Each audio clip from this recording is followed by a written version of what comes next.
Were pulled to the fore as the launch of the Human Rights Watch latest report.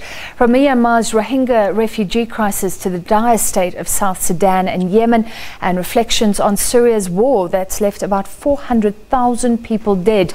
The known crises were once again discussed here in South Africa.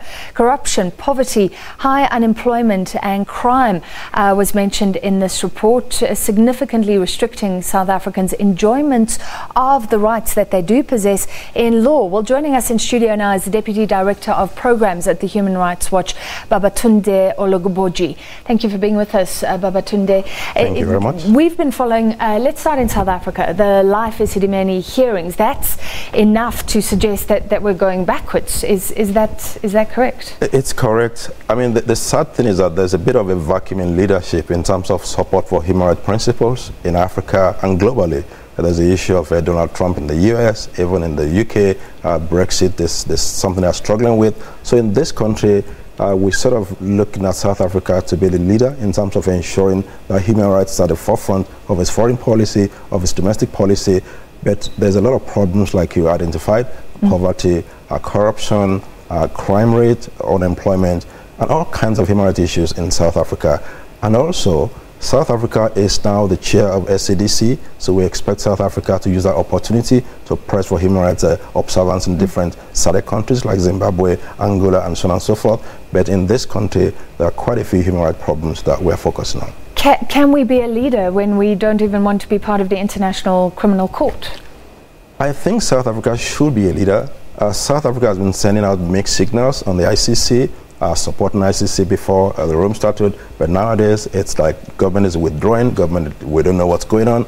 And actually the pretrial chamber of the ICC has sort of ruled that South Africa is in violation of its obligation under the Rome Statute by not arresting President Bashir when he came to this country in 2015. So we believe South Africa can be the leader. The changes in the ANC recently, we believe that's something also that could be an opportunity for South Africa to be the leader. Yeah, it seems like we don't condemn anybody, any other African leader, despite their behavior. And then this report mentions President Jacob Zuma's court battles. Why is that considered to be a human rights issue? It's a human rights issue because there is an issue of the rule of law, the respect for the Constitution of South Africa. If the president is not respecting the rule of law, there's a problem in terms of human rights in South Africa. But he is fighting through the courts. He is fighting through the court. But sometimes some of his statements are not really very encouraging.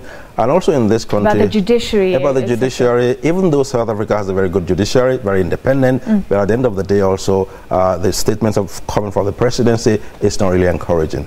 And also, just let me mention very quickly, the issue of xenophobic attacks against foreign nationals in South Africa. That's still going on. In 2008, 2015, I was in this country in February last year when there was this attack in Pretoria, I believe, and that has not been, there's a bit of no action taken on those fronts, which is a concern for Human Rights Watch. And again, it means leaders need to speak out against xenophobia. Correct. So how do we look, if we look at our human rights record in the past, and also how do we look compared to the rest of Southern Africa?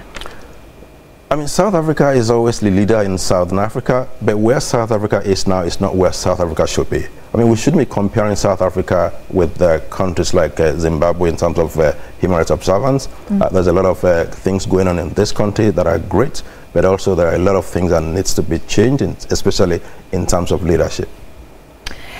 South Sudan, is that one of the biggest issues? People are talking now about genocide again, and it's incredible that is again being discussed after Rwanda, after all the lessons of the past. South Sudan is somewhere people would describe as a basket case. There's been all kinds of conflict there for many years, especially the new conflict that started about 3 years ago. President Carr and even the opposition, they're still fighting, people have been killed. There is a restriction of freedom of expression. Things are getting worse instead of getting better in South Sudan and a few other countries in Africa. And why?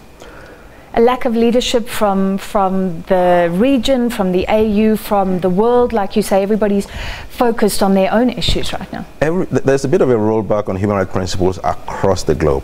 I mean, there's some focus around migration, around internally displaced persons, but at the end of the day, the gains we've been seeing in the past couple of years, there's a rollback on that, and then impunity is sort of increasing in different parts of the world, especially in Africa, in places like Yemen, like you mentioned, in places like Syria, in places like Myanmar. So it's a bit like a free fall now in terms of human rights violations in Africa and across the globe. Not good news. What about Zimbabwe? Because what happened, the changeover was certainly not democratic. I don't know how you view it in terms of human rights, but is there hope for more respect for human rights there now compared to before? I mean, when the change in government happened in Zimbabwe last November, there was a bit of a euphoric. Everybody's euphoria. Everybody's sort of happy that there's a change. But if you look at Zimbabwe at the moment, nothing has really changed. They are talking about elections later this year. The atmosphere, the environment for election is not very conducive. The Electoral Commission is not really ready to hold an election at this time. All the restrictive laws are in place. And there's a bit of a militarization even of the country at this time.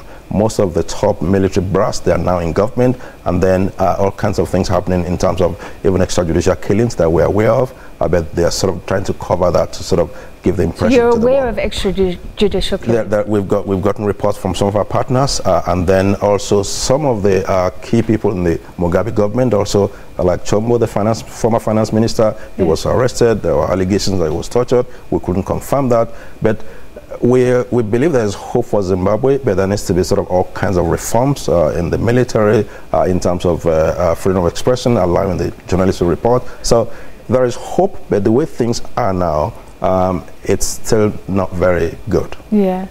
Is there one issue you could say we need to start there and change things, or is there just a general lack of concern at the moment? I mean, in Zimbabwe, there needs to be... Across the region?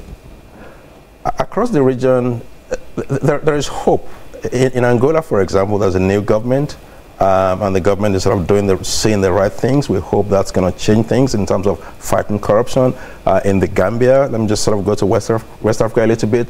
There was a change in government last year when President Jammeh was sent packing. The new government is sort of respecting rights, LGBT rights, and so on and so forth. So I think there is hope, but we hope countries like South Africa will provide the leadership for the rest of the region and for the rest of Africa. We've got to wrap up, but I'm interested to know your take on the Chinese attitude, which is that human rights mean nothing if people don't have food on their tables, if they can't feed their children. And some people say in law, certainly we've focused a lot on human rights, but not on that economic rights or economic freedom.